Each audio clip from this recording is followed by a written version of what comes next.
Happy சாபத். ஆயத்த ஆராதனைக்குள்ளாக கடந்து வந்திருக்கிறதான உங்கள் யாவருக்கும் இரட்சகர் இயேசுவின் நாமத்தினாலே மீண்டும் ஒரு விசை அன்பான வாழ்த்துக்களை கூறி உங்களை வரவேற்றுக் கொள்வதில் மிக்க மகிழ்ச்சி அடைகிறேன். நிச்சயமாகவே ஆண்டவராகிய தேவன் கடந்த நாட்களிலே நமக்கு போதுமானவராக இருந்து நம்முடைய எல்லா விதமான வேலை ஜோலிகளின் மத்தியிலும் கர்த்தர் நம்மை சுகபலன் ஜீவன் கொடுத்து பாதுகாத்து இந்த நல்ல நாளிலும் கூட அவருடைய சமூகத்தில் அமரும்படியான ஒரு பெரிய பாக்கியத்தை கொடுத்திருக்கிறார். அற்ப மனிதர்களாகிய நம்மையும் தேவன் நினைத்திருக்கிறார். தேவாதி தேவனுக்கு துதிகணம் மகிமை உண்டாவதாக. இந்த நாளிலும் கூட நம்மோடு கூட கிழக்கு சபையிலிருந்து ஒரு சில சகோதரிகள், அன்பான சகோதரர் வந்திருக்கிறாங்க. உங்களையும் இயேசுவின் நாமத்தினாலே மதுரை மத்திய தமிழ் திருச்சபையின் சார்பாக அன்போடு நாங்கள் வாழ்த்தை வரவேற்றுக் கொள்வதில் மிக்க மகிழ்ச்சி அடைகிறோம். இந்த நாளிலும் கூட நம்முடைய தியானத்திற்காக தெரிந்து கொள்ளப்பட்ட ஒரு தலைப்பு, அரச கட்டளையா ஆண்டவர் கட்டளையா என்கிற ஒரு தலைப்பை நீங்கள் பார்த்திருக்கக்கூடும். எதன் அடிப்படையில் இந்த சத்தியத்தை நாம் தியானிக்க இருக்கிறோம் என்று சொன்னால், ஆண்டவராகிய தேவன் ஒவ்வொரு காலகட்டத்திலும் ஒரு விதமான நிகழ்கால சத்தியத்தை தம்முடைய பிள்ளைகளுக்கு கொடுத்து கொண்டே வந்தார். நோவாவின் காலம் என்றால் ஜலப்பிரளயம் வரப்போகிறது, பேழைக்குள்ளாக நீங்கள் பிரவேசியுங்கள். அதுதான் அவர்களுக்கு கொடுக்கப்பட்ட நிகழ்கால சத்தியம். அதற்கு கீழ்ப்படிந்தவர்கள் தேவ ஆசீர்வாதத்தை பெற்றுக்கொண்டார்கள். பின்பாக இயேசு கிறிஸ்துவின் பிறப்பு, இதோ சகல ஜனங்களுக்கும் ஒரு நற்செய்தியை அறிவிக்கிறேன் என்று காபிரியேல் தூதனால் சொல்லப்பட்டது. நற்செய்தி என்றாலே சுவிசேஷம் தானே. அது அந்த காலத்திற்கு கொடுக்கப்பட்ட ஒரு சத்தியம். பின்பாக இயேசு நமக்காக மரித்தார், உயிரோடு எழுந்திருக்கிறார். அவரை விசுவாசிக்கிற ஒவ்வொருவருடைய பாவங்களும் கழுவி சுத்தமாக்கப்படும் என்பது சீஷர்களால் அதற்கு பின்பாக கொடுக்கப்பட்ட ஒரு நிகழ்கால சத்தியம். இப்படியாக யுகம் யுகமாக ஒவ்வொரு காலத்திற்கும் ஏற்ப ஆண்டவராகிய தேவன் நிகழ்கால சத்தியத்தை கொடுத்து கொண்டே வருகிறார். நம்முடைய மீதமான திருச்சபைக்கும் முடிவு காலத்திற்கு என்று ஒரு நிகழ்கால சத்தியத்தை கொடுத்திருக்கிறார். முத்தூதின் செய்தி என்பதை நாம் நன்றாக அறிந்திருக்கிறோம். இந்த முத்தூதின் செய்தியின் முதல் தூதின் முதல் பகுதியை நீங்கள் வாசித்து பார்ப்பீர்களானால், வெளிப்படுத்தல் 14:7 சொல்லுகிறது, மிகுந்த சத்தமிட்டு தேவனுக்கு பயந்து அவரை மகிமைப்படுத்துங்கள். இந்த நாளிலும் கூட நம்முடைய தியானத்திற்கான ஒரு கருப்பொருளே முதல் தூதின் முதல் பாகத்திலிருந்து தான் எடுத்துக்கொள்ளப்படுகிறது. தேவனுக்கு பயந்து அவரை மகிமைப்படுத்துங்கள். அன்பான ஐயா வாசித்தாங்க மத்தேயு 10வது அதிகாரம் 28வது வசனம். யாருக்கு பயப்படணுமா? யாருக்கு பயப்படணுமா? சரீரத்தை கொல்ல வல்லவர்களாய் இருக்கிறவர்களுக்கு நீங்க என்ன செய்யாதீங்க? பயப்படாதீங்க. சரிங்களா? சரீரத்தையும் ஆத்துமாவையும் பாருங்க, ஆத்துமாவை கொல்ல வல்லவர்களாய் இராமல் சரீரத்தை மாத்திரம் கொல்லுகிறவர்களுக்கு நீங்க என்ன செய்யாதீங்க? பயப்படாதீங்க. பிற்பகுதி சொல்லுகிறது, ஆத்துமாவையும் சரீரத்தையும் நரகத்திலே அழிக்க வல்லவருக்கு என்ன செய்யுங்க? பயப்படுங்க. முத்தூதின் முதல் செய்தியும் அதைத்தான் சொல்லுகிறது. இந்த நாளிலும் கூட தேவனுக்கு பயப்படுகிற பிள்ளைகளுடைய வாழ்க்கையில் அநேக விசேஷித்த குணங்கள் காணப்படுகிறது, ஆண்டவருடைய குணங்கள். அதில் ஒரு குணத்தை குறித்து நாம் என்ன செய்ய போகிறோம்? படிக்க இருக்கிறோம். அதன் விளைவாக அந்த தேவ பிள்ளைகள் ஆண்டவருக்கு பயந்து விசேஷித்த குணத்தை உடையவர்களாக இருப்பதனால என்ன ஆசீர்வாதத்தை அவருடைய வாழ்க்கையில் அவங்க பெற்றுக்கொண்டாங்க என்கிற பின்னணியில்தான் அரச கட்டளையையும் ஆண்டவருடைய கட்டளைகளையும் குறித்து என்ன செய்ய போகிறோம்? தியானம் செய்ய இருக்கிறோம். இந்த நாளில் நம்முடைய தியானத்தை துவங்கும் முன்பாக தலைகளை தாழ்த்தி ஒரு விசை ஜெபம் செய்வோம். வசனம் தியானிக்கையில் இதயமதில் ஆறுதலே, காரிருளில் நடக்கையிலே தீபமாக வழி நடத்தும். காரிருளில் நடக்கையிலே தீபமாக வழி நடத்தும். கிருபையுள்ள ஆண்டவரே, தர்மையான ஓய்வு நாளின் ஆயத்த வேளைக்காக நன்றி தகப்பனே. உடைய வேதம் திறந்திருக்கிறது. பாவத்தில் பிறந்து ஆண்டவரே பாவ ஜீவியத்திலிருந்து பரிசுத்தமான வாழ்க்கையை நோக்கி பயணப்பட வேண்டும் என்கிற உள்ளுணர்வோடு கூட உடைய வேத புத்தகத்தின் முன்பாக நாங்கள் தலை கவிழ்ந்தவர்களாக ஆண்டவரே நீர் எங்களோடு பேசும் என்கிற உணர்வோடு காத்திருக்கிறோம் ஐயா. பேச நிற்கிற அடியனை மறைத்து கர்த்தர் எங்களோடு வெளிப்படும்படியாக இந்த நாளின் தூதை ஆவியான தேவன் எங்களுக்கு பகிர்ந்தளிக்கும்படியாக இயேசு கிறிஸ்து மூலமாக செபிக்கிறோம் நல்ல பிதாவே, ஆமேன். தேவனுக்கு பயந்து அவரை மகிமைப்படுத்துங்கள். ஆண்டவருக்கு பயப்படுதல் என்றால் என்ன? பயப்படுறதுன்னா என்ன? இருட்டை பார்த்து பிள்ளைங்க பயப்படலாம். தப்பு செஞ்சவங்க போலீஸ்காரர்களை பார்த்து பயப்படலாம், அப்படித்தானே? வாகனம் விபத்துக்குள்ளாகிவிட்டால் உடலில் வருவதமான பயத்தோடு கூடிய நடுக்கமான உணர்வு தோன்றுகிறது. இதெல்லாம் ஒரு விதமான பயம்தான். தேவனுக்கு பயப்படுதல் என்றால் என்ன என்று வாசித்து பார்ப்போம்னு சொன்னால், நீதிமொழிகள் 8வது அதிகாரம் 13வது வசனம் சொல்லுகிறது, தீமையை வெறுப்பதே கர்த்தருக்கு பயப்படும் பயம். எது ஆண்டவருக்கு பயப்படும் பயமா? தீமையை வெறுப்பது. தீமையை வெறுப்பதுதான் ஆண்டவருக்கு பயப்படுகிற பயம். யாரெல்லாம் ஆண்டவராகிய தேவனுக்கு பயந்து உத்தம ஜீவியம் செய்கிறார்களோ அதுதான் தெய்வ பயம் என்று நாம் சொல்வோம். அப்போ தெய்வ பயம் இருக்கிற மனிதன் தீமை என்ன செய்வானா? வெறுப்பானாம். அப்போ தெய்வ பயம் இல்லாத மனிதன், தெய்வ பயம் இல்லாத மனிதன் தீமையை நேசித்து பின்பற்றுகிறவனாக இருப்பான். நீங்க வேணா வாசித்து பாருங்க. ஆதியாகமம் 20வது அதிகாரம் 11வது வசனத்தை படிச்சு பார்த்தோன்னு சொன்னா, அதற்கு ஆபிரகாம், இவ்விடத்தில் தெய்வ பயம் இல்லை என்றும் என் மனைவியின் நிமித்தம் என்னை கொன்று போடுவார்கள் என்றும் நான் நினைத்தேன். ஆபிரகாம் அபிமெலேக்கை பார்த்து சொன்ன ஒரு காரியம். இந்த இடத்துல உள்ள மனுஷங்கள்கிட்ட என்ன இல்லை? தெய்வ பயம் இல்லை. தெய்வ பயம் இல்லாத காரணத்தினால அந்த மனுஷங்க என்ன செய்வாங்களாம்? கொலை செய்வாங்களாம். அப்போ தெய்வ பயம் இருக்கிற மனிதன் தீமையை வெறுக்கிறவனாக இருப்பான். தெய்வ பயம் இல்லாத ஒரு மனிதன் என்ன செய்வான்? கொலை செய்வதற்கு கூட அஞ்ச மாட்டான் என்பதை ஆபிரகாமுடைய வாய்மொழி இங்கு தெளிவாக சொல்வதை நாம் என்ன செய்ய முடிகிறது? பார்க்க முடிகிறது. அப்போ எளிமையாக நம்ம புரிஞ்சுக்கலாம், ஆண்டவருக்கு பயப்படுகிறவர்கள் தீமையை வெறுப்பார்கள். தெய்வ பயம் இல்லாத மனிதர்கள் தீமையை நேசித்து கொலை செய்வதற்கு கூட தயங்க மாட்டார்கள் என்பதை நாம் இங்கே வாசித்து அறிந்து கொள்கிறோம். நாம் நம்முடைய கவனத்தை யாத்திராகம புத்தகம் 1வது அதிகாரத்திற்கு திருப்பிக் கொள்வோம். இந்த யாத்திராகமம் 1வது அதிகாரத்தில் 2 காரியங்களை பார்க்கலாம். தெய்வ பயம் உள்ள மனிதர்களுடைய செயல்பாடு எப்படி இருக்கிறது, தெய்வ பயம் இல்லாத மனிதனுடைய செயல்பாடு எப்படி இருந்தது அப்படிங்கிறத நாம் என்ன செய்யலாம்? படித்து அறிந்து கொள்ளலாம். யாத்திராகமம் 1வது அதிகாரம் 15வது வசனத்தை நான் வாசிக்கிறேன்.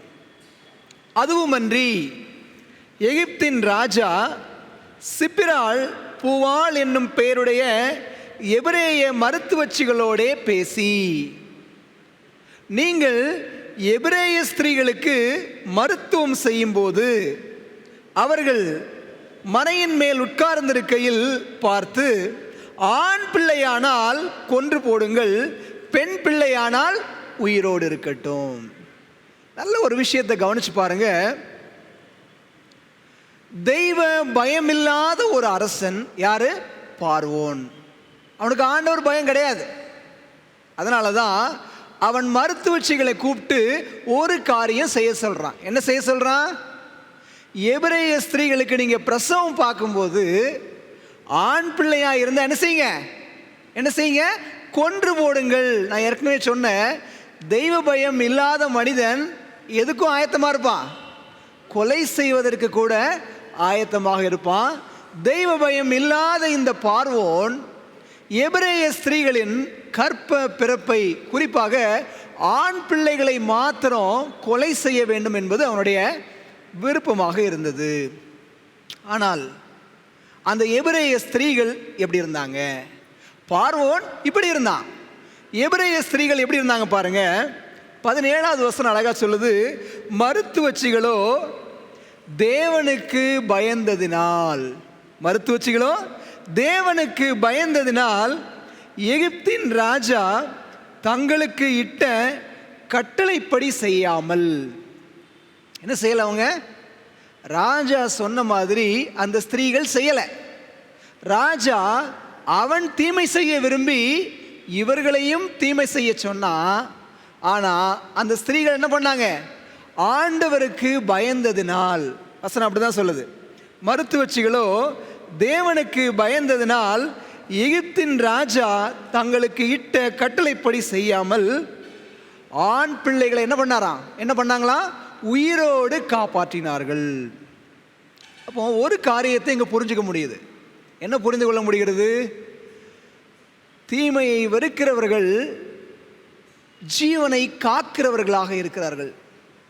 தீமையை நேசித்து பின்பற்ற விரும்புகிறவர்களோ எப்படி இருக்கிறாங்க?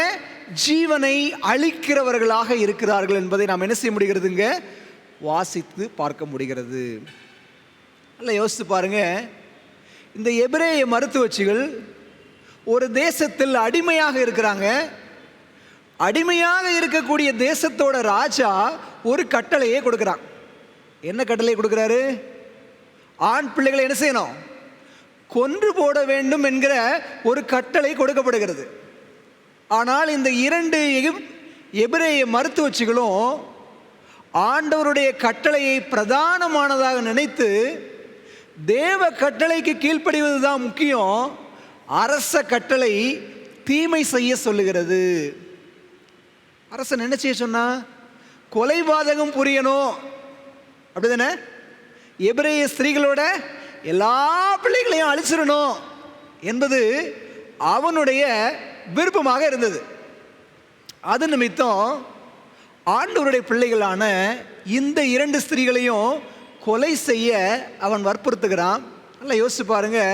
அடிமை தேசத்தில் ஒரு ராஜா இப்படி ஒரு கட்டளை கொடுக்கிறாரு, கொலைபாதகம் செய்ய வேண்டும் என்று சொல்லி. ஆனால் இந்த 2 ஸ்திரீகளும் அரசனோட கட்டளைக்கு பயப்படலை. இந்த அரச கட்டளையை நிறைவேற்றாமல் விட்டால் தங்களுடைய ஜீவன் கூட போய்விடும் அப்படிங்கிறது அந்த 2 ஸ்திரீகளுக்கு நல்லா தெரியும். இருந்த போதிலும் கூட அரச கட்டளையை நிறைவேற்றுவதை விட ஆண்டவருடைய கட்டளையை நிறைவேற்றுவது மிக மிக முக்கியம் அப்படிங்கிறத இவர்கள் அறிந்திருந்தாங்க. இவரோட யோசித்து பார்க்கலாம். இந்த சம்பவம் யாத்திராகமம் 1வது அதிகாரத்தில் பதிவு செய்யப்பட்டிருக்கிறது. கொலை செய்யாதிருப்பாயாக அப்படிங்கிற பிரமாணத்தை ஆண்டவர் எப்போ எழுதி கொடுத்தாரு? யாத்திராகமம் 20வது அதிகாரத்தில் தான் எழுதி கொடுக்கப்பட்டிருக்கிறது.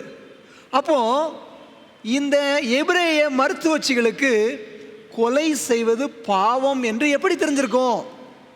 அது ஆண்டவருடைய பிரமாணம், அதை மீறக்கூடாது அப்படிங்கிறது எப்படி தெரிஞ்சிருக்கும்? ஆதியாகமம் 9வது அதிகாரத்தில் நாம் வாசித்து பார்க்கலாம். ஒரு வசனத்தை வாசிப்போம். ஆதியாகமம் 9வது அதிகாரம் 6வது வசனத்தை வாசிக்கிறேன். மனுஷன் தேவ சாயலில் உண்டாக்கப்பட்டபடியால் மனுஷனுடைய இரத்தத்தை எவன் சிந்துகிறானோ அவனுடைய இரத்தம் மனுஷனாலே சிந்தப்பட கடவது. உயிரை அழிப்பது பாவம்.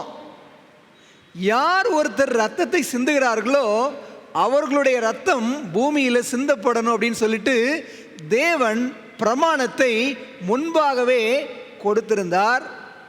இந்த பிரமாணத்தின் விதிமுறைகளை இந்த 2 எபிரேய மருத்துவச்சிகளும் அறிந்தபடியால் அரசனுடைய கட்டளையை நிறைவேற்றுவதை விட தேவன் சொல்லிய வழியில் தேவனுக்கு பயந்தது நிமித்தமாக தீமையை வெறுக்கிறவர்களாக யாருடைய கட்டளையை உயர்த்தி பிடிச்சாங்க? யாருடைய கட்டளையை உயர்த்தி பிடிச்சாங்க? சொல்லுங்க. ஆண்டவருடைய கட்டளையை உயர்த்தி பிடிச்சாங்க. உயிரை துட்சமாக நினைத்து. யோசிச்சு பாருங்களேன், வேத புத்தகத்தில் வேறு யாரெல்லாம் இந்த மாதிரி உயிரே போனாலும் பரவாயில்ல, அரசனுடைய கட்டளை தீமையை செய்ய சொல்லக்கூடியதாக இருக்கிறது என்று சொல்லி ஆண்டவருடைய கட்டளையை வேற யாரெல்லாம் உயர்த்தி பிடிச்சிருக்கிறா? இதே போல ஒரு சூழ்நிலையில் உங்களுக்கு ஞாபகம் இருக்கிறதா? நம்முடைய ஞாபகத்துக்கு யாரெல்லாம் வர்றா? அரச கட்டளையை காட்டிலும் ஆண்டவருடைய கட்டளை பெரியதுன்னு யாரெல்லாம் உயர்த்தி பிடிச்சா? தானியேல், வேற ஷாத்ராக், மேஷாக், ஆபேத்நேகோ, வேற வேற யாராவது ஞாபகத்துக்கு வரலையா? மொர்தெகாயை குறித்து படிக்கிறோம் இல்லையா? சரி, வேற யார் இருக்கிறா? ஒபதியா. யார் அந்த ஒபதியா? எசபேல் ராணியிடமிருந்து ஆண்டவருடைய தீர்க்கதரிசிகளை கெபியில் வைத்து பாதுகாத்த ஒரு மனிதன் ஒபதியா. வேற பேதுருவும் அப்போஸ்தலர்களும். அப்போஸ்தலர் நடவடிக்கைகளை நீங்கள் வாசித்து பாருங்க. அப்போஸ்தலர் 5வது அதிகாரம் 29வது வசனத்தை வாசிக்கிறேன். அப்போஸ்தலர் 5:29 பாருங்க. அதற்கு பேதுருவும் மற்ற அப்போஸ்தலரும் மனுஷருக்கு கீழ்ப்படுகிறதை பார்க்கிலும் தேவனுக்கு கீழ்ப்படுகிறது எப்படி இருக்குது? அவசியமாய் இருக்கிறது. இதே அப்போஸ்தலர் 4வது அதிகாரம் 19வது வசனம் பாருங்க. பேதுருவும் யோவானும் அவர்களுக்கு பிரதியுத்தரமாக தேவனுக்கு செவி கொடுக்கிறதை பார்க்கிலும் உங்களுக்கு செவி கொடுக்கிறது தேவனுக்கு முன்பாக நியாயமாக இருக்குமா என்று நீங்களே நிதானித்து பாருங்கள். யார்கிட்ட பேசுகிறாங்க? பிரதான ஆசாரியர்கள், தேசத்து தலைவர்கள், சட்டம் போடக்கூடிய அதிகாரிகளுக்கு முன்பாக நின்று கொண்டு பேதுருவும் யோவானும் மற்ற அப்போஸ்தலர்களும் சொல்கிற காரியம் அரச கட்டளையை காட்டிலும் தேவனுடைய கட்டளை பிரதானமானது. சரீரத்தை அழிக்கவல்ல உங்களுக்கு நாங்கள் பயப்பட மாட்டோம், சரீரத்தையும் ஆத்துமாவையும் அழிக்கக்கூடிய பரலோக தேவனுக்கு பயந்து அவரை மகிமைப்படுத்துவோமே ஒழிய மனுஷனாகிய அரசனுடைய காரியத்திற்காக தீமை செய்து அரசனை நாங்கள் என்ன செய்ய மாட்டோம்? மகிமைப்படுத்த மாட்டோம் என்று சொல்லி வேத புத்தகம் முழுவதுமாக ஒரு கூட்ட ஜனங்கள் அரச கட்டளையை காட்டிலும் ஆண்டவருடைய பிரமாணத்தை என்ன செஞ்சிருக்கிறாங்க? உயர்த்தி பிடித்து கொண்டே வந்தாங்க. சரி, இப்படி இந்த சிப்பிராள் பூவாள் என்கிற 2 எபிரேய ஸ்திரீகள், ரொம்ப அருமையான பேர். நீங்கள் கமெண்ட்ரியில் எடுத்து வாசிச்சு பாருங்க. சிப்பிராள் அப்படின்னா என்ன அர்த்தம்னா பியூட்டி என்று அர்த்தம். பூவாள் என்றால் ஸ்ப்ளெண்டர், அப்படி இல்லைன்னா பிரைட் அப்படின்னு அர்த்தம் கொடுத்துருக்குறாங்க. பெயருக்கு ஏற்றார் போல கிறிஸ்தவ குணநலன்களில் அழகானவர்களாகவும் பிரகாசமானவர்களாகவும் அவருடைய வாழ்க்கை காணப்பட்டுச்சு. சிப்பிராள், பூவாள் என்கிற இந்த 2 எபிரேய மருத்துவச்சிகள் இவ்வளவு நெருக்கடியான சூழ்நிலையில் உயிரே போனாலும் பரவாயில்லை என்று சொல்லி ஆண்டவருக்கு பயந்து அவங்க என்ன பண்ணாங்க? எல்லா எகிப்திய பிள்ளைகளையும் என்ன செஞ்சாங்களா? காப்பாற்றினாங்களாம். இந்த சூழ்நிலையில் ஆண்டவர் அந்த எபிரேய மருத்துவச்சிகளுக்கு என்ன ஆசீர்வாதத்தை கொடுத்தார்? நான் சொன்னேன், ஆண்டவருக்கு பயப்படுகிற பிள்ளைகளோட வாழ்க்கையில் விசேஷித்த குணம் இருக்கும். இவங்களுடைய விசேஷித்த குணம் என்ன? தீமையை வெறுத்தார்கள். அரச கட்டளையை காட்டிலும் ஆண்டவருடைய கட்டளையை உயர்த்தி பிடித்தார்கள். அப்படி செய்ததினால ஆண்டவர் இவர்களுக்கு என்ன ஒரு ஆசீர்வாதத்தை கொடுத்தார்? இதே அதிகாரத்தோட பிற்பகுதிக்கு கடந்து வாருங்க. யாத்திராகமம் 1வது அதிகாரத்தோட பிற்பகுதியில் நீங்கள் பார்த்தீங்கன்னு சொன்னால் 20வது வசனம் 21வது வசனத்தை பாருங்க. இது நிமித்தம், எது நிமித்தம்? இவர்கள் இஸ்ரவேல் கோத்திரங்களின் பிள்ளைகளை காப்பாற்றியதன் நிமித்தம் மருத்துவச்சிகளுக்கு தேவன் நன்மை செய்தார். தேவன் மருத்துவச்சிகளுக்கு நன்மை செய்தார். ஜனங்கள் பெருகி மிகுதியும் பலத்து போனார்கள். அடுத்த வசனம் பாருங்க. மருத்துவச்சிகள் தேவனுக்கு பயந்ததினால், தேவனுக்கு பயந்ததுங்கிற வார்த்தை திரும்ப திரும்ப சொல்லப்படுகிறது. மருத்துவச்சிகள் தேவனுக்கு பயந்ததினால் அவர்களுடைய குடும்பங்கள் தழைக்கும்படி செய்தார். என்ன ஆண்டவர் செஞ்சாரு பாருங்க. 2 காரியம் சொல்லப்படுது. ஆண்டவருக்கு பயந்தது யாரு? 2 எபிரேய மருத்துவச்சிகள். பயந்தது அவங்க 2 பேரும். ஆண்டவர் அவர்களுக்கு நன்மை செய்தார். அது மாத்திரமல்ல, யாருடைய குடும்பத்துக்கும் நன்மை செஞ்சாரு? அந்த மருத்துவச்சிகளுடைய குடும்பங்களுக்கும் நன்மை செய்து அவர்களுடைய குடும்பங்கள் தழைத்து செழித்து அவர்கள் பலுகி பெருகும்படியான ஒரு ஆசீர்வாதத்தை ஆண்டவர் கொடுத்ததாக இங்கு வேதம் சொல்லுவதை நமக்கு என்ன செய்ய முடிகிறது? பார்க்க முடிகிறது. தேவனுக்கு பயந்த இந்த பிள்ளைகளுடைய குடும்பங்கள் என்ன பண்ணுச்சு? தழைத்து ஓங்கியது. இன்னொரு பக்கம் பாருங்க, தேவனுக்கு பயப்படாமல் இஸ்ரவேல் ஜனங்களை ஒடுக்க வேண்டும், அவர்களுடைய ஆண் பிள்ளைகளை கொலை செய்ய வேண்டும் என்று நினைத்த பார்வோனுடைய முடிவு எப்படி இருந்துச்சு? கொஞ்சம் யோசிச்சு பாருங்க. பார்வோனுடைய முடிவு, நீங்கள் யாத்திராகமம் 15வது அதிகாரம் 4வது வசனத்தை படித்து பார்த்தீங்கன்னா, பார்வோனின் ரதங்களையும் அவன் சேனைகளையும் சமுத்திரத்திலே தள்ளிவிட்டார். அவனுடைய பிரதான அதிபதிகள் சிவந்த சமுத்திரத்தில் அமிழ்ந்து போனார்கள். பாருங்க, தேவ பயமுள்ள ஒரு கூட்டம் தழைத்து ஓங்கியது. தேவ பயம் இல்லாத ஒரு கூட்டம் தண்ணீருக்குள் அமிழ்ந்து போனது என்று சொல்லி பார்க்கிறோம். எனக்கு அன்பான ஆண்டவருடைய பிள்ளைங்களே, நாமும் நம்முடைய குடும்பமும் தழைத்து ஓங்க வேண்டுமா, தண்ணீரில் மூழ்க வேண்டுமா? ஆண்டவருக்கு பயந்து தீமையை விட்டு நாம விலகிறோம் அப்படின்னு சொன்னா தேவன் நம்மையும் ஆசீர்வதிக்கிறாரு, நம்முடைய குடும்பங்களை என்ன செய்றாரு? ஆசீர்வதிக்கிறாரு. அதே சமயம் தேவனுக்கு பயப்படாமல், மனுஷரை மதியாமல் தீமையான செயலை செய்த பார்வோனுடைய முடிவு தண்ணீரில் மூழ்கி அப்படியே அவன் மரித்து போனதாக நாம் என்ன செய்ய முடிகிறது? பார்க்க முடிகிறது.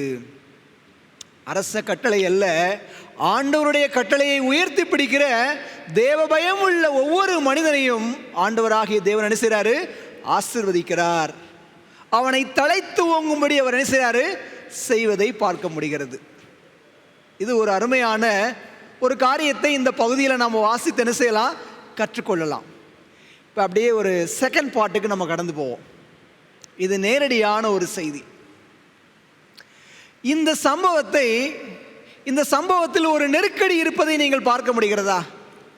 இந்த சம்பவத்தில் யாருக்கு நெருக்கடி இருந்தது? எபிரேய மருத்துவச்சிகளுடைய வாழ்க்கையில் ஒரு பெரிய நெருக்கடி இருந்துச்சு. யோசிச்சு பாருங்க, நம்முடைய தேசத்தில் நாம் இருக்கிறோம். பிரதம மந்திரிக்கு எதிராக நாம் செயல்பட்டு இந்த தேசத்தில் நாம் உயிரோடு ஜீவிக்க முடியுமா? அதற்கான வாய்ப்பு குறைவாக இருந்தாலும் தேவன் இந்த இடத்தில் எப்படி செயல்பட்டார்? இந்த சம்பவத்தை மாபெரும் ஆன்மீக போராட்டத்தின் கண்ணோட்டத்தில் கொஞ்சம் திருப்பி பாருங்க. இதில் வரக்கூடிய நெருக்கடி இறுதி காலத்தின் நெருக்கடியோடு ஒப்பிட்டு பார்க்கலாம்.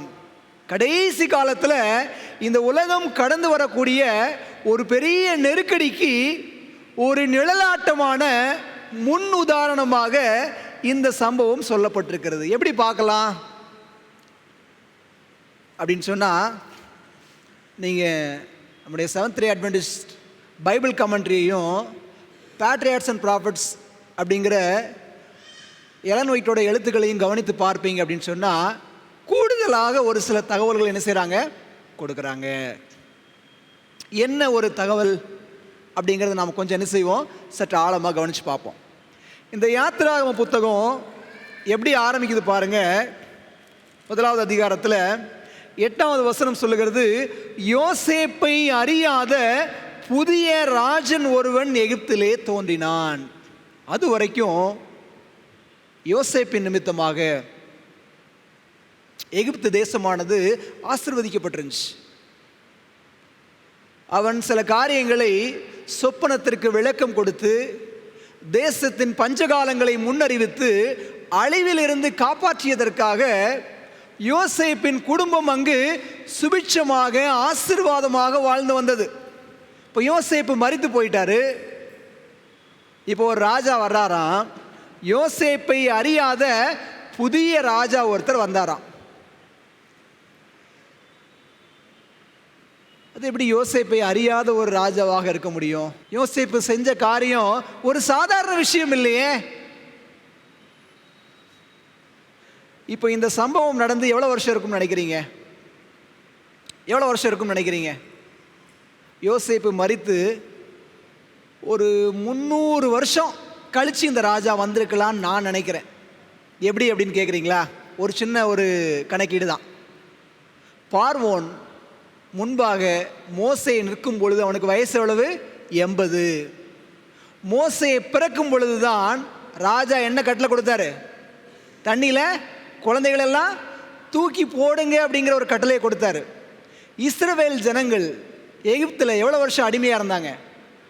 400 வருஷம். அப்போ 400லேருந்து ஒரு 80 நீங்கள் கழிச்சு பார்த்தீங்கன்னா ஒரு 300. ஏன்னா மோசே 80 வயசாக இருக்கும்போது பார்வோன்ட்ட பேசி அவங்கள என்ன செய்தார்? கூட்டிகிட்டு போகிறாரு. மோசே பிறக்கும் போது தான் இந்த புதிய ராஜா என்ன கட்டளை போட்டான்? பிள்ளைகளை தண்ணியில் போடுங்க அப்படிங்கிற ஒரு கட்டளையை போட்டான். மிஞ்சு போனால் ஒரு 300 வருஷம் ஆயிருக்கும் யோசேப்பு மரித்து. 300 வருஷத்துக்குள்ள யோசேப்புங்கிற ஒருத்தர் எகிப்து தேசத்தில் இவ்வளவு காரியங்களை செஞ்சார் அப்படிங்கிற செய்தி மறந்து போயிருக்குமானா நிச்சயமாக போயிருக்காது. பல வருடங்களுக்கு, பல ஆயிரக்கணக்கான வருடங்களுக்கு முன்பாக நடந்த விஷயங்களே இன்றைக்கும் நம்முடைய தலைமுறைகளுக்கு செய்தியாக அறிவிக்கப்பட்டு கொண்டு வருகிறது. STA பைபிள் கமெண்ட்ரி சொல்லுது, யோசேப்பை அறியாத புதிய ராஜா அப்படின்னு அங்கே சொல்கிறதுக்கான விளக்கம் என்னன்னு சொன்னால், இந்த இஸ்ரவேல் ஜனங்களுடைய வாழ்வை விரும்பாத ஒரு ராஜா வந்தானாம். இந்த ஜனங்கள் இங்கு இப்படி இருக்கணுங்கிற அவசியம் இல்லை. நம்ம தேசத்தில் நமக்கு எதிராக ஒரு கூட்டம் எழும்புகிறது என்று இவர்களை அழிக்க விரும்பிய ஒரு ராஜா என்ன செஞ்சானா? தலையெடுத்து வந்தானா. இந்த ராஜா இந்த இஸ்ரவேல் ஜனங்களை அழிக்கும்படியாக 3 முயற்சிகளை செய்தான். 3 முயற்சிகளை செஞ்சான். முதல்ல என்ன பண்ணா? இவர்களை சுமை சுமக்கிற வேலையின் நிமித்தமாக ஒடுக்கும்படியாக தீர்மானம் செய்தான். நிறைய வேலையை கொடுத்து கட்டடங்களை கட்ட வைத்தானாம். நீங்கள் படித்து பாருங்க, வீட்டில் போய். யாத்திராகமம் 1வது அதிகாரத்தில் இருக்குது. அவர்கள் பார்வோனுக்காக பித்தோம், ராமசேஸ் என்னும் பன்னக சாலை பட்டணங்களை கட்டினார்கள். அந்த பித்தோம், ராமசாஸ் இடங்களிலெல்லாம் பெரிய பெரிய கோயில் கட்டினாங்களாம். அரசாங்க அலுவலகங்களை கட்டினாங்களாம். காம்பவுண்டு சுவர்களை கட்டினாங்களாம். கட்டுறதுக்கு தேவையான செங்கலை இவங்க தான் சுடணும். பயங்கரமான வேலை செய்ய வச்சு இவங்க டார்ச்சர் பண்ணி எப்படியாவது ஒடுக்கணும் அப்படின்னு முதல்ல நினைச்சார். இன்னொரு பிரதானமான காரியம் என்னன்னா, இவங்க கட்டின இந்த கோயில்களில் தான் இந்த எகிப்து தேசத்தோட பொக்கிஷங்கள் எல்லாம் பத்திரமா வச்சாங்களாம். ஏன்னா எகிப்தியர்களோட நம்பிக்கை என்னன்னு சொன்னால், அவர்களுடைய கடவுள் தான் அவர்களுக்கு பாதுகாப்பு அப்படின்னு நினச்சதுனால அந்த பெரிய பெரிய கோவில்களில் என்ன செஞ்சாங்க? அவருடைய பொக்கிஷங்கள் எல்லாம் பாதுகாப்பாக வைத்தார்களாம். இப்படி இவர்களை ஒடுக்கி அழிக்கணும்னு நினச்சாங்க. ஆனால் வேதம் சொல்லுகிறது, எவ்வளவாக அவன் ஒடுக்கினானோ அவ்வளவாக அவர்கள் பெருகினார்கள் என்று நாம் என்ன செய்ய முடிகிறது? பார்க்க முடிகிறது. எவ்வளவாக ஒடுக்கினார்களோ அவ்வளவாக பெருகினார்கள் என்பதை நாம் என்ன செய்ய முடிகிறது? பார்க்க முடிகிறது. இப்போ பார்வோன் பார்க்குறான், அவனுடைய முயற்சி என்ன செய்யலை, அங்கு ஜெயிக்கலை. அப்படிங்கிறதுனால 2வது ஒரு முயற்சி எடுக்கிறான். முதல் முயற்சி மறைமுகமான ஒரு முயற்சி தான். 2வது பகிரங்கமான ஒரு முயற்சி. அதுதான் எபிரேய மருத்துவச்சிகளை அழைச்சி என்ன சொன்னா? ஆண் பிள்ளைகளை கொன்று போடுங்கள் என்று சொன்னான். யோசிச்சு பாருங்களேன், அவன் பிள்ளைகளை கொன்று போடுங்கள்னு சொல்லலை. யாரை மட்டும்தான் கொல்ல சொன்னான்? ஆண் பிள்ளைகளை மாத்திரம்தான் கொலை செய்ய சொன்னான். ஏன் இந்த ராஜா பிள்ளைகளை கொலை செய்து அவர்கள் சந்ததியை அழிக்காமல் ஆண் பிள்ளைகளை மாத்திரம் கொலை செய்ய சொன்னான் அப்படின்னு சொன்னா, இந்த நயவஞ்சக நாடகத்திற்கு பின்பாக சத்ருவாகிய சாத்தானின் செயல்பாடு இருக்கிறது. சத்ருவாகிய சாத்தான் இந்த இஸ்ரவேல் ஜனங்களுடைய கோத்திரத்தில் தான் நசரேயனாகிய இயேசு இந்த உலகத்திற்கான மீட்பராக பிறப்பார். ஆகவே அவர் இந்த உலகத்தில் பிறந்து ஜனங்களின் பாவத்தை நீக்குவதை நாம் என்ன செய்யணும்?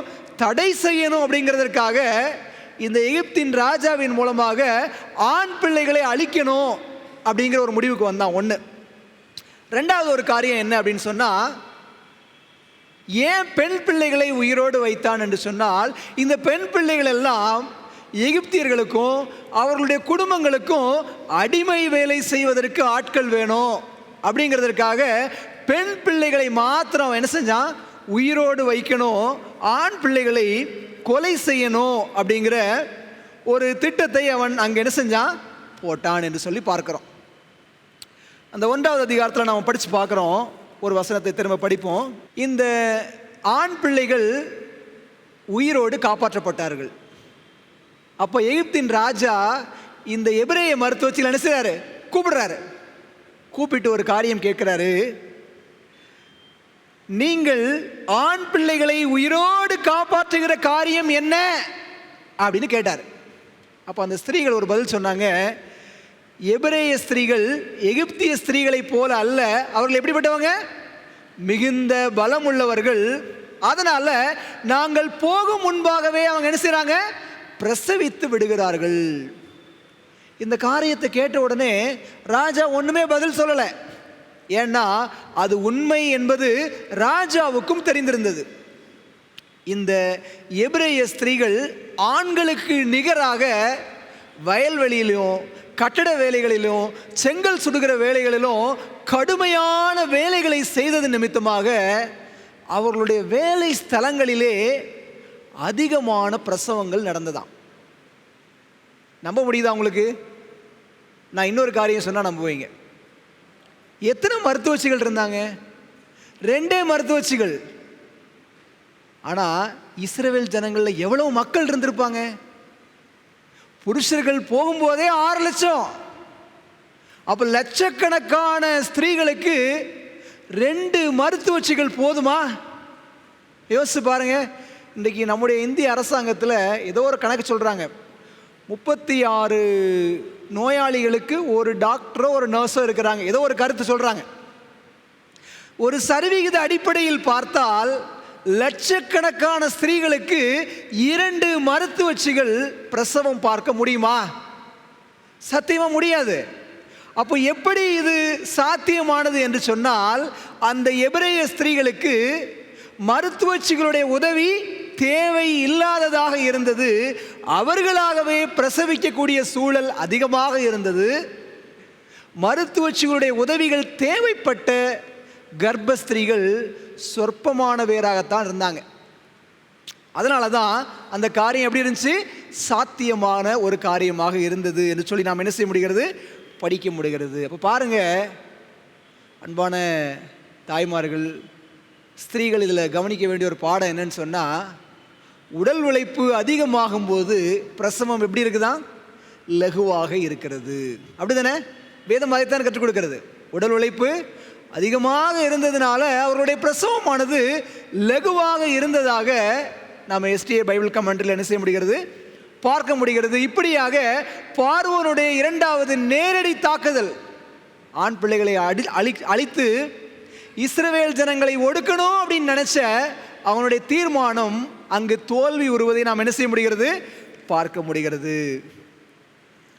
கடைசி வேற வழி இல்லாமல் 3வது ஒரு காரியத்தை பார்வோன் செஞ்சான்.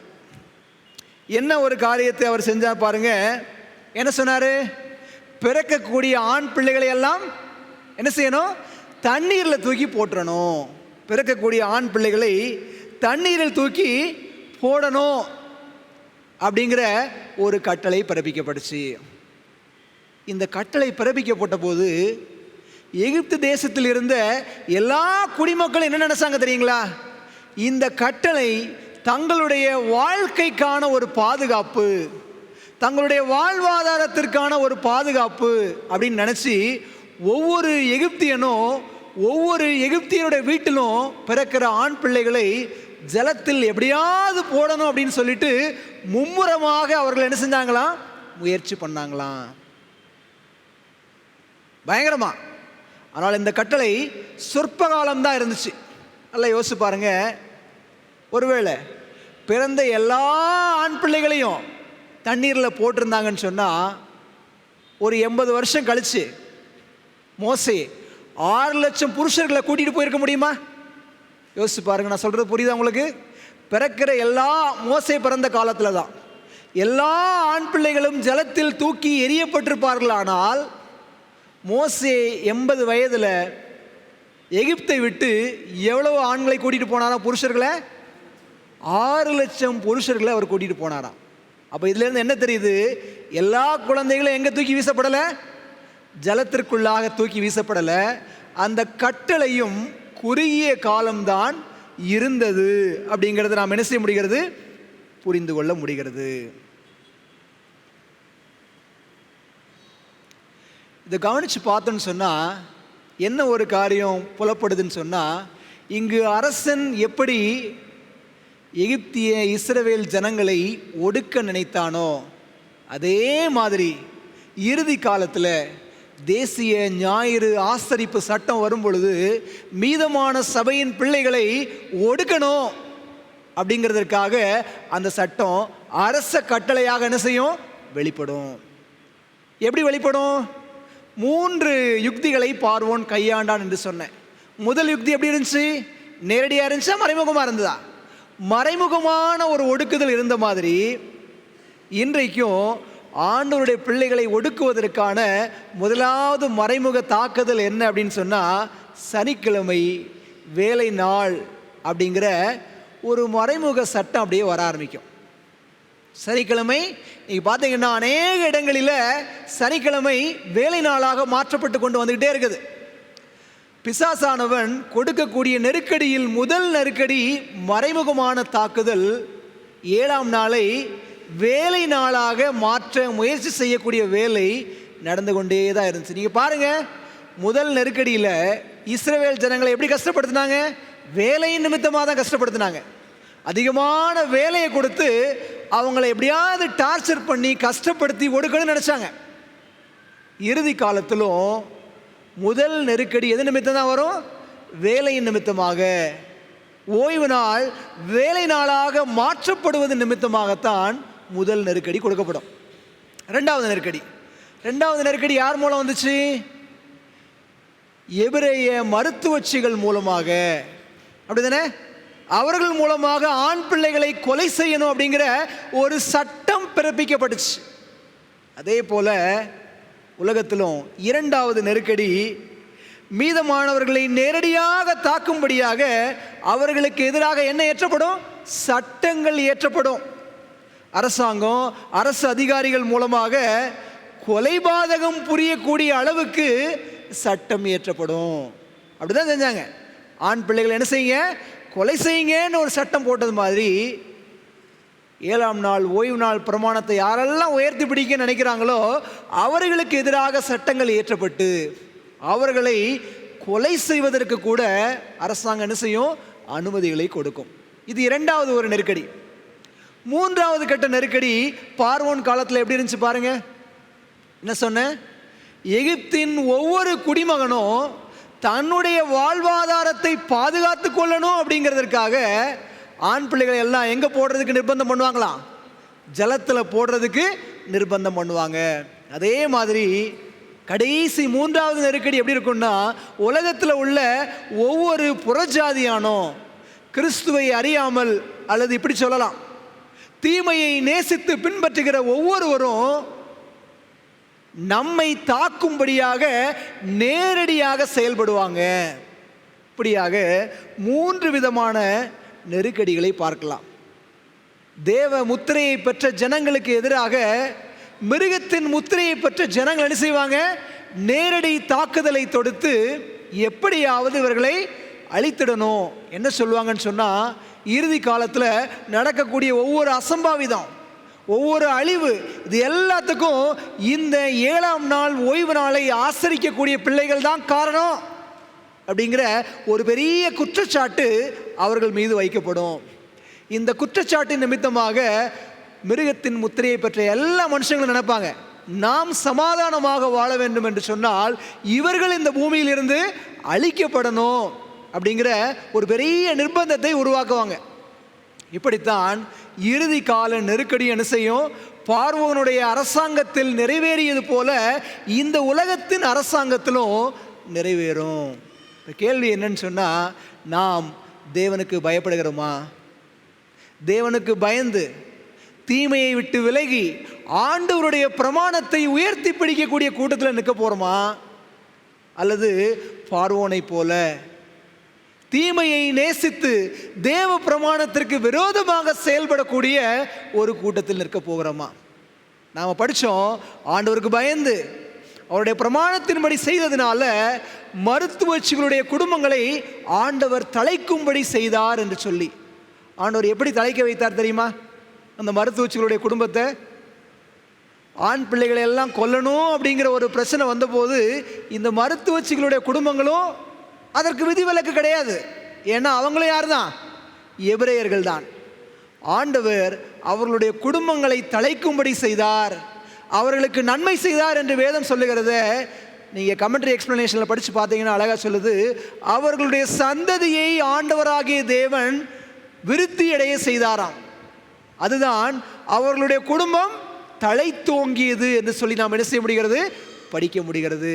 எனக்கு அன்பான ஆண்டவருடைய பிள்ளைங்களை, தேவனுக்கு பயப்பட்ட மருத்துவச்சிகளை தேவன் நன்மை செய்து காப்பாற்றியது போல யாரெல்லாம் அவருக்கு பயந்து அவருடைய பிரமாணத்தின்பதை செய்து அவரை மகிமைப்படுத்துகிறாங்களோ அந்த பிள்ளைகள் ஒவ்வொருவரையும் ஆண்டவர் எப்படி இருக்க வைப்பார் தெரியுங்களா? ஒரு வசனத்தை வாசித்து நம்முடைய செய்தியை நிறைவு செய்வோம். மல்கியா தீர்க்கதரிசன புத்தகம் 4வது அதிகாரம். மல்கியாவின் புத்தகம் 4வது அதிகாரம் 2வது வசனத்தை வாசிக்கிறேன். ஆனாலும் என் நாமத்திற்கு பயந்திருக்கிற உங்கள் மேல் நீதியின் சூரியன் உதிக்கும், அதன் செட்டைகளின் கீழ் ஆரோக்கியம் இருக்கும். நீங்கள் வெளியே புறப்பட்டு போய் கொழுத்த கன்றுகளைப் போல வளருவீர்கள். எபிரேய மருத்துவச்சிகள் இந்த உலகத்தில் ஆண்டவருக்கு பயந்து அவருடைய பிரமாணத்தை உயர்த்தி பிடிச்சதுனால அவர்களுடைய குடும்பங்களை இந்த உலகத்திலே ஆண்டவர் தழைக்கும்படி செய்தார். அதே போல யாரெல்லாம் இந்த உலகத்தில் தேவனுக்கு பயந்து அவரை மகிமைப்படுத்துகிறாங்களோ அவர்களையும் தேவன் எப்படி ஆசீர்வதிக்கிறாராம்? நீங்கள் வெளியே புறப்பட்டு போய் கொழுத்த கன்றுகளைப் போல வளருவீர்கள். இது எங்கே சொல்லப்பட்டுள்ள ஆசீர்வாதம்? புதிய வானம் புதிய பூமியில் சொல்லப்பட்டுள்ள ஆசீர்வாதம். இது யாருக்கான ஆசீர்வாதம்? இந்த வசனம் எப்படி ஆரம்பிக்கிறது? என் நாமத்திற்கு பயந்திருக்கிற உங்கள் மேல். யாரெல்லாம் ஆண்டவருக்கு பயந்து அவருடைய நாமத்தை மகிமைப்படுத்தி பிரமாணத்தை உயர்த்தி பிடிக்கிறாங்களோ அவர்களை ஆண்டவராகிய தேவன் எபிரேய மருத்துவச்சிகளின் குடும்பங்களைப் போல ஆசீர்வதிப்பேன் என்று வாக்குரைத்திருக்கிறார். தீர்மானம் நம்முடைய கரங்களில். நாம் தேவனுக்கு பயப்படுகிறோமா? நம்முடைய அனுதின ஜீவியம் எவ்வாறு இருக்கிறது? தீமையை நேசித்து அதன்படி செய்யக்கூடிய சுபாவம் நமக்குள்ளாக இருந்து கொண்டே இருக்கிறதா? அல்லது தீமையை பார்க்கும்போது தீமையை வெறுத்து தேவனை நேசிக்கக்கூடிய ஒரு இயல்பு நம்மிடம் இருக்கிறதா என்கிற எண்ண ஓட்டத்தோடு கூட அவனுடைய சமூகத்தில் நம்ம ஒப்பு கொடுப்போம். ஆண்டவரே, எனக்குள்ளாக தீமை வேறுண்டு கிடக்கிறது, என்னுடைய இயல்பு என்னுடைய சுபாவம் பாவத்திற்குள்ளாக இருக்கிறது. அநேக சமயங்களில் நாங்கள் மனிதர்களுக்கு பயப்படுகிறோம், ஆனால் ஆண்டவருடைய கட்டளைகளுக்கு நாங்கள் என்ன செய்வதில்லை? பயப்படுறதே இல்லை. அநேக சமயங்களில் உலகத்தையும் உலகத்தில் உள்ள மனுஷர்களுக்கும் அநேக காரியங்களுக்கு பயப்படுற நாம, காண்கிற மனிதர்களுக்கு பயப்படுகிற நாம் அநேக வேளைகளில் நம்மை காணாமல் இருக்கிறார் தேவன் என்று நினைத்து கொண்டு அவர் தூரத்தில் இருக்கிறார் என்று சொல்லி அவருக்கு நாம் பயப்படுறதே கிடையாது. ஆனால் வேதம் கற்றுத்தருகிறது, தேவனுக்கு பயந்து அவரை மகிமைப்படுத்துங்கள், அவர் நியாய தீர்ப்பு கொடுக்கும் வேளை வந்து சொல்லுன்னு சொல்லி ஆண்டவருக்கு பயப்படுவோம், அவருடைய நாமத்தை மகிமைப்படுத்துவோம். கர்த்தர் நம்மையும் நம் குடும்பத்தையும் சிப்பிராள் பூவாள் என்கிற எபிரேய மருத்துவ செயலின் குடும்பங்களைப் போல நன்மை செய்து தழைக்கும்படியான ஒரு மேலான ஆசீர்வாதத்தை உங்களுக்கும் எனக்கும் தந்தருள்வாராக. ஆமேன். தெய்வீக சிங்காசனத்தில் வீற்றிருந்து பூமியின் மணமக்களாகிய எங்களை கண்ணோக்கி பார்க்க அன்புள்ள ஆண்டவரே, இந்த ஓய்வு நாளின் ஆயத்த வேளையிலும் கூட உடைய பாதத்தண்டையில் அமர்ந்து வேதத்தின் வாக்கியங்களை தியானிக்கும்படியாக ஆண்டவராகிய தேவன் கொடுத்த நல்ல சிலாக்கியத்திற்காக உம்மை துதிக்கிறோம், ஸ்தோத்திரிக்கிறோம். அப்பா, உள்ள ஆண்டவரே, இந்த நாளிலும் நாங்கள் படித்த நல்ல செய்திக்காக உமக்கு நன்றி. அநேக வேளைகளில் சரீர ரீதியாக சரீரத்திற்கு பங்கம் விளைவிக்கக்கூடிய மனிதர்களுக்கு பயந்து நடுங்குகிறோம். சரீரத்தையும் ஆத்மாவையும் நரகத்திலே தள்ளி அழிக்க வல்லமையுள்ள ஆண்டவராகிய தேவனுக்கு முன்பாக பயப்படுவதையும் அவருடைய பிரமாணத்தை உயர்த்தி பிடிப்பதையும் அநேக வேளைகளில் நாங்கள் தவற விட்டு விடுகிறோம் சுவாமி. அப்படி இராதபடி நாங்கள் தேவனுக்கு பயப்படவும், நாங்களும் எங்களுடைய குடும்பங்களும் கர்த்தருடைய பிரமாணத்தை உயர்த்தி பிடித்து அவரை மகிமைப்படுத்தக்கூடிய ஒரு கூட்டமாக நாங்கள் ஜீவனம் செய்ய பரலோகத்தின் ஆண்டவர் எங்களுக்கு உதவி செய்யும்படியாய் செபிக்கிறோம். உள்ள ஆண்டவரே, இந்த நாளிலும் கூட தேவ செய்தியை கேட்ட ஒவ்வொரு அன்பான பிள்ளைகளையும் கர்த்தர் ஆசீர்வதிங்கப்பா.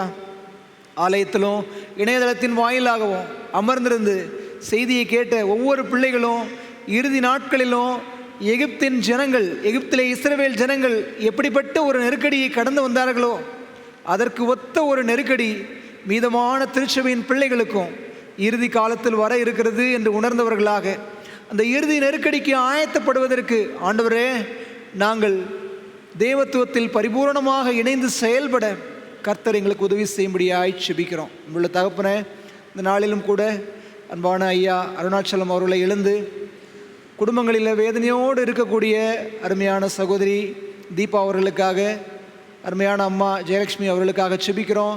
இன்னுமாக அவருடைய பிள்ளைகள், பேர பிள்ளைகள், உற்றார் உறவினர், குடும்பத்தார் அனைவரையும் உடைய சமூகத்தில் ஒப்புக் கொடுக்குறோம் ஐயா. இந்த பிள்ளைகளுடைய வாழ்க்கையில் கர்த்தர் அவர்களுக்கு ஆறுதலை கொடுக்கும்படியாய் செபிக்கிறோம். உள்ள ஆண்டவரே, நான் உங்களை திக்கற்றவர்களாக விடேன், உலகம் தரக்கூடாத சமாதானத்தால் உங்களை நிரப்பு என்று சொன்ன ஆண்டவர் அன்பான குடும்பங்களின் மத்தியில் தேவ சமாதானம் அவருடைய இருதயங்களையும் சிந்தைகளையும் ஆளும்படியாய் உங்களுடைய சமூகத்தில் கெஞ்சி மன்றாடுகிறோம். உள்ள ஆண்டவரே, எங்களுடைய சபையிலும் வியாதியில் இருக்கிற ஒவ்வொரு பிள்ளைகளுக்காக செபிக்கிறோம். வான தேவன் பிள்ளைகளுடைய வாழ்க்கையில் வியாதியின் படுக்கையை நீர் மாற்றி போடும்படியாய் செபிக்கிறோம். பரிபூர்ண சுகத்தையும் நல்ல பலனையும் சரீர சௌக்கியத்தையும் நீர் பிள்ளைகளுடைய வாழ்க்கையில் கட்டளையிடும்படியாய் செபிக்கிறோம். இந்த நாளில் வந்திருந்த ஒவ்வொரு பிள்ளைகளையும் கர்த்தர் ஆசீர்வதிங்க. வர தடைப்பட்ட எல்லா பிள்ளைகளையும் நாளைய தினத்தில் ஓய்வு நாளின் நிகழ்ச்சி நிரலில் கலந்து கொள்ளும்படியான ஒரு பெரிய ஆசீர்வாதத்தை தரும்படியாய் செபிக்கிறோம். ஆண்டவரே, செய்தியை கேட்ட நாங்கள் இதன் அடிப்படையில் என்னுடைய வாழ்வை ஆண்டுடைய நாமத்திற்கு மகிமையாக ஒப்பு கொடுத்து கர்த்தருக்கு பரிசுத்தமாக நாங்கள் வாழ நல்ல தீர்மானங்களை செய்யவும் கர்த்தரை எங்களை வழிநடத்தும்படியாய் செபிக்கிறோம். காத்துக்கொள்ளுங்க சுவாமி, வழி நடத்துங்க. இயேசுவின் வழியாக செபிக்கிறோம் நல்ல பிதாவே, ஆமேன். என் ஆத்மாவே கர்த்தரை ஸ்தோத்திரி, என் முழுமே அவருடைய பரிசுத்த நாமத்தை ஸ்தோத்திரி. என் ஆத்மாவே கர்த்தரை ஸ்தோத்திரி, கர்த்தர் செய்த சகல உபகாரங்களையும் மறவாதே. ஆமேன்.